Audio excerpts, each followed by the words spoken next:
আজকে একটি বিষয় নেটে সার্চ দিয়ে খুবই লজ্জিত হলাম, অপমানিত হলাম। সেই জন্য ভাবছি আপনাদের সাথে এই ব্যাপারটা শেয়ার করি। গত 2 দিন আগে ঢাকায় হাইকোর্টের সামনে একটি ড্রামে বলে 26 টুকরোর একটা লাশ পাওয়া যায়। অর্থাৎ একজন ব্যক্তিকে 26টি টুকরো কেটে 26টি টুকরো করে ওই ড্রামে রেখে দেওয়া হয়েছে। এটা নিয়ে দেশ জুড়ে আলোড়ন হয়। সবাই ভাবছিল কতটুকু নৃশংস হবে একটা মানুষকে 26 টুকরো করে ড্রামে ফেলতে পারে।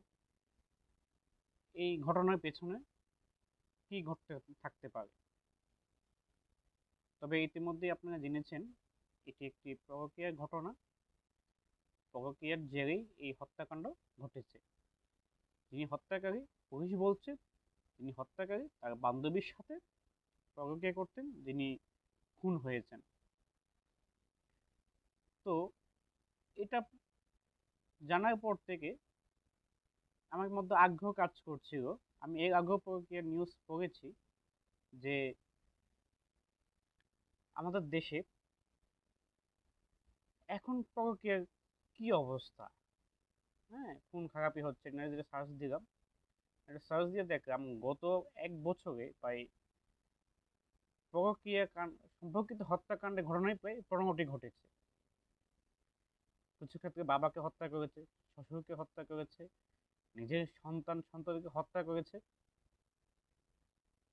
এই বিষয়টা জেনে আমি আসলে লজ্জিত হয়েছি। আমাদের দেশের যে সমাজ, আমাদের দেশের যে সংস্কৃতি, এটা পরকীয়াকে সাপোর্ট করে না। তারপরও পরকীয়াটা হচ্ছে। সবচেয়ে বড় কথা হচ্ছে যে আমরা তথাকথিত শিক্ষিত সমাজ বলি, শহরের সমাজ উচ্ছন্নে যাচ্ছে, সেখানে হচ্ছে না, ঘটছে গ্রাম অঞ্চলে। সেজন্য আমাদের এইসব পরকীয়া বন্ধে আমরা সবার উচিত যে আমাদের যিনি পার্টনার আছেন, আমাদের যিনি পরিবার পরিজন আছেন, তাদেরকে সম্মান দেওয়া, তাদের সম্মানের চোখে দেখা, তাদের স্নেহ করা, ভালোবাসা, অন্য পার্শ্ববিক কোনো কিছু চিন্তা না করা, নিজে সম্মান দেওয়া এবং অন্যকে সম্মান দেওয়া। ধন্যবাদ।